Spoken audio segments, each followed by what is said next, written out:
Trading the Zone, de Mark Douglas. Capítulo 2. O fascínio e os perigos do trading. Em uma ocasião, fui indagado sobre a razão por que tantas pessoas competentes em outras áreas não conseguem sucesso no trading. Seria pelo fato das pessoas se envolverem no trading pelas razões erradas? Muitas das razões que motivam as pessoas a entrar no trading, euforia, vaidade, desejo de sucesso, criam constrangimentos que irão prejudicar o desempenho como trader. Isso porque o trading oferece uma liberdade criativa ilimitada. Somos nós que definimos quase todas as regras. As possibilidades são praticamente ilimitadas.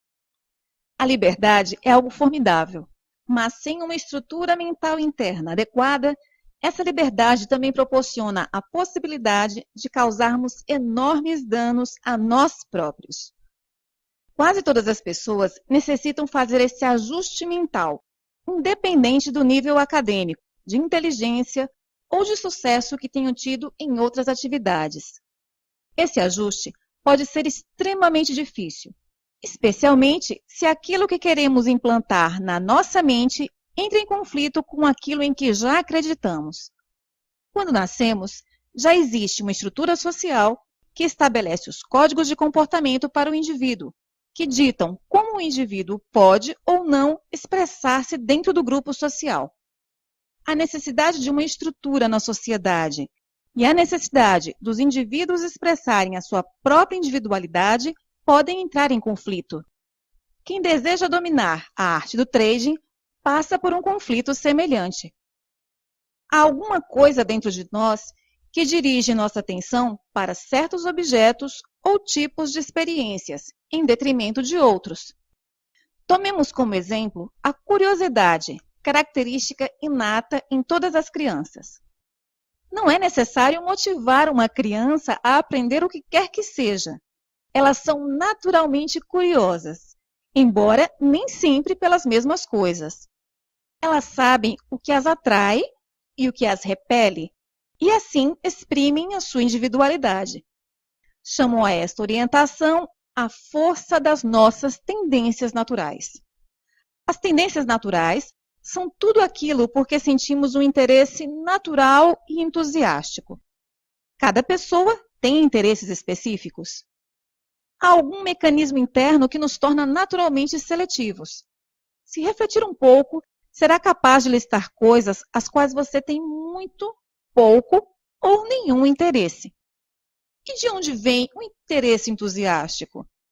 Na minha opinião, vem do nível mais profundo do nosso ser, do nível da verdadeira identidade. Os perigos. É ao nível profundo do nosso ser que existe o potencial para o conflito. Por exemplo, alguém que tenha nascido numa família de atletas pode ter um interesse entusiástico por música clássica ou arte. Pode até ter capacidades atléticas naturais, mas não ter interesse em praticar esportes. Normalmente, haverá uma pressão da família para que os membros mais novos sigam as pisadas dos irmãos ou pais. Ao ceder a esta pressão exterior, eles não se sentirão excluídos do seu ambiente familiar, mas entrarão em conflito com o que realmente desejam. Em outras situações específicas, há a total negação da forma de expressão. Por exemplo, um bebê que pela primeira vez observa um jarro em cima de uma mesa. Sua atenção se volta para aquele objeto e sua curiosidade o impulsiona a experimentar esse objeto. Ao se aproximar da jarra, houve um grito do outro lado da sala. Não, não toque nisso. A criança provavelmente se assustará. Ela não sabia que podia se magoar, ou qual o valor da jarra. Saber o que é seguro ou não e qual o valor das coisas são importantes lições que a criança precisa aprender. O que acontece quando nos negam a oportunidade de exprimirmos-nos da forma que queremos ou quando somos forçados a exprimirmos-nos em desacordo com o nosso processo natural de seleção? Surge uma perturbação, um desequilíbrio. Quando as necessidades e desejos gerados em nosso ambiente mental são satisfeitos pelo ambiente exterior, estamos num estado de equilíbrio interior e sentimos satisfação e felicidade. Quando isso não acontece, O resultado é a sensação de frustração, cólera, descontentamento ou o que chamamos de dor emocional. Penso que o nosso ambiente mental funcione como um universo, procurando o equilíbrio. O filósofo Spinoza disse há séculos atrás que a natureza abomina o vácuo. Creio que quando reconhecemos uma necessidade, cria-se um vácuo, um vazio mental que será preenchido com pensamentos inspiradores que, por sua vez, motivarão a ação para a obtenção da satisfação daquela necessidade. Quando esse espaço vazio da necessidade não é preenchido, a reação será a dor emocional. Quando atingimos a vida adulta, já ouvimos milhares de recusas. Chamo a este tipo de experiências impulsos de aprendizagem recusados. O que acontece a todos estes impulsos que foram recusados e deixados por satisfazer? Pode ser que desapareçam se forem apaziguados, ou seja, se nós ou alguém colocar o ambiente mental novamente em equilíbrio. Para isso, existem várias técnicas. A mais natural, principalmente para as crianças, é simplesmente chorar. Mas na maior parte das vezes, mesmo quando ainda somos crianças, os impulsos recusados nunca são compensados. Eles acumulam-se e normalmente acabam por se manifestar num sem número de padrões de comportamento aditivo e compulsivo. Como, por exemplo, as pessoas que acreditam não terem recebido a atenção devida quando eram crianças e tornam-se adultos dependentes de atenção, fazendo de tudo para conquistá-la. Todos nós temos impulsos recusados e não apaziguados. O importante é perceber como isso afeta a nossa capacidade de nos concentrarmos e abordarmos de uma forma disciplinada e consistente. As salvaguardas. Para operar de forma eficaz num ambiente de trading, é preciso regras e limites que orientem o nosso comportamento.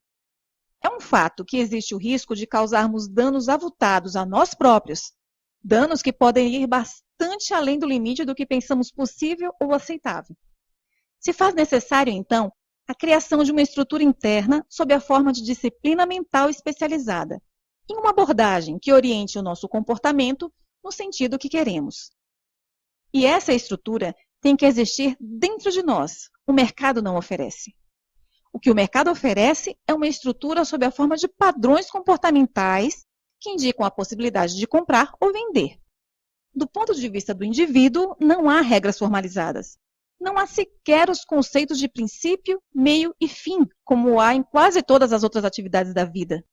O mercado é um fluxo constante. Não existe regra que determine seus movimentos. Nada do que fazemos em outras áreas de nossas vidas nos prepara para agirmos num ambiente tão sem limites. Até mesmo os jogos de azar têm estruturas que os tornam menos perigosos que o trading. Quando decidimos jogar blackjack, por exemplo, a primeira coisa a fazer é decidir quanto vamos apostar ou arriscar. É a regra do jogo. No trading, ninguém nos obriga a predefinir os riscos, exceto nós próprios. Por isso, ganhadores consistentes definem seu risco antes de abrirem uma posição. Já os perdedores persistentes se negam a aceitarem a realidade de que, independente de quão bom um trade pareça, este pode fracassar. Acreditam que não podem perder, o que torna irrelevante qualquer determinação prévia de risco. Todos os jogos têm princípio, meio e fim, com base numa sequência de acontecimentos. Isso não se aplica ao trading. No trading, os preços estão em constante movimento. Nada começa até o trader decidir. Dura o tempo que o trader quiser e não acaba até o trader querer.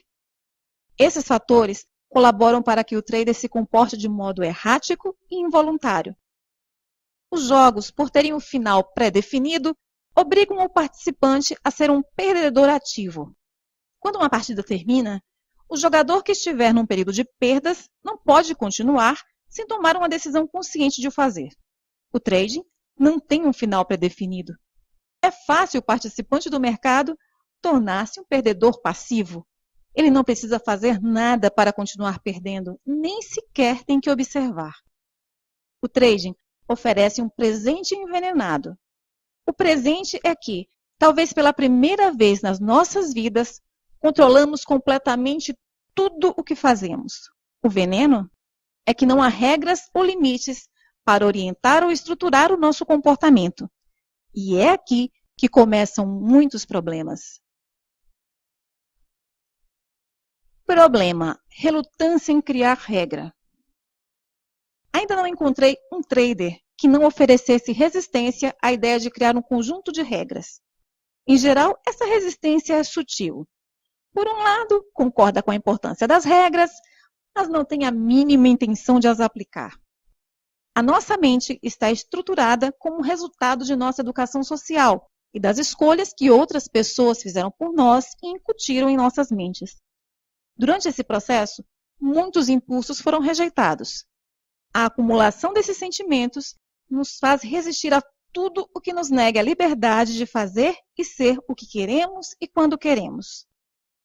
A primeira razão que nos faz sentir atraídos para o trading, a liberdade limitada para a expressão criativa, é a mesma razão por que sentimos uma resistência natural à criação de regras e limites que orientem o nosso comportamento. É difícil termos motivações para criar e seguir regras quando passamos a maior parte de nossas vidas fugindo delas. Geralmente é preciso uma boa dose de emoção negativa para derrubar a fonte dessa resistência. Não sugiro que seja necessário apaziguar todas as suas frustrações e desilusões do passado para se transformar num trader de sucesso. Mas não tome como suficiente apenas a construção de uma estrutura mental que compense o efeito negativo dos impulsos negados. Problema: não assumir responsabilidade. O trading é caracterizado por ser uma escolha pessoal livre com um resultado incerto. Você entra, permanece e sai de uma operação quando e como quiser. Mas querermos essa liberdade de escolha não significa que estejamos automaticamente dispostos a aceitar a responsabilidade pelos resultados. E esses dois desejos não se coadunam, são antagônicos. A dura realidade do trading é que, se queremos criar consistência, temos que iniciar da premissa que, seja qual for o resultado obtido, somos inteiramente responsáveis por esse resultado. A forma de se evitar essa responsabilidade é adotar um estilo de trading aleatório. A aleatoriedade é liberdade não estruturada sem responsabilidade. Quando o trade é feito sem o mínimo planejamento, é fácil chamar para si o crédito pelos trades bem-sucedidos e atribuir a qualquer fator externo a razão das coisas terem dado errado. Se o mercado fosse totalmente aleatório, então seria impossível conquistar a consistência e, assim, não teríamos que assumir qualquer responsabilidade. Mas o que realmente acontece é a repetição de padrões de comportamento. Parece um paradoxo, mas embora cada comportamento individual seja aleatório, o resultado de uma série de padrões é consistente. Conheci uma série de traders que planejavam suas operações para o dia seguinte, mas depois seguiam a ideia de amigos. Nem é preciso dizer que os trades que deixaram de realizar normalmente seriam vencedores. Isto é um exemplo de como é fácil querermos evitar a responsabilidade. Agir de acordo com nossas ideias nos coloca numa posição vulnerável. É difícil justificar resultados insatisfatórios. É muito mais fácil transferir a responsabilidade do insucesso a terceiros. E um outro forte fator que facilita a fuga à responsabilidade é o fato de qualquer trade ter o potencial de ser bem-sucedido. Problema: dependência de recompensas aleatórias. Foram realizados diversos estudos utilizando macacos acerca dos efeitos psicológicos das recompensas aleatórias. Quando, por exemplo, os macacos eram recompensados por uma tarefa realizada, eles rapidamente associavam o esforço feito ao prêmio recebido e, quando deixavam de receber a recompensa, também paravam de realizar a tarefa. No entanto, quando a recompensa era retirada em momentos aleatórios e o macaco não conseguia identificar se seria ou não recompensado pela tarefa, ele continuava realizando a tarefa indefinidamente.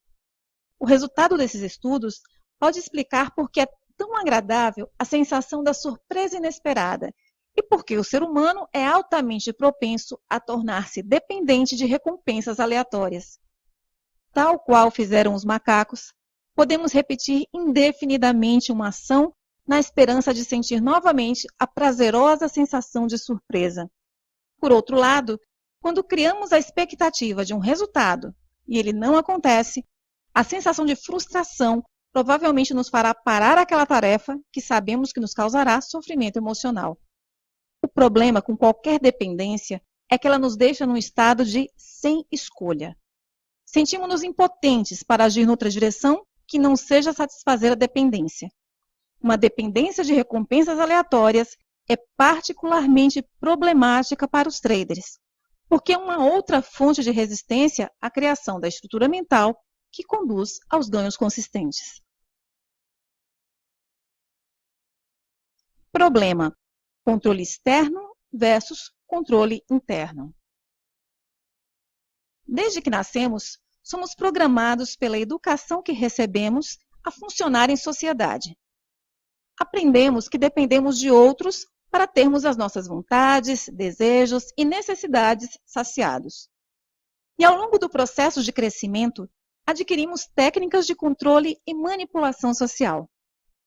Os mercados parecem ter características sociais, por envolverem tantas pessoas e padrões de comportamento. Porém, o ambiente do mercado pode ser definido como uma grande turbulência psicológica, onde é literalmente cada um por si.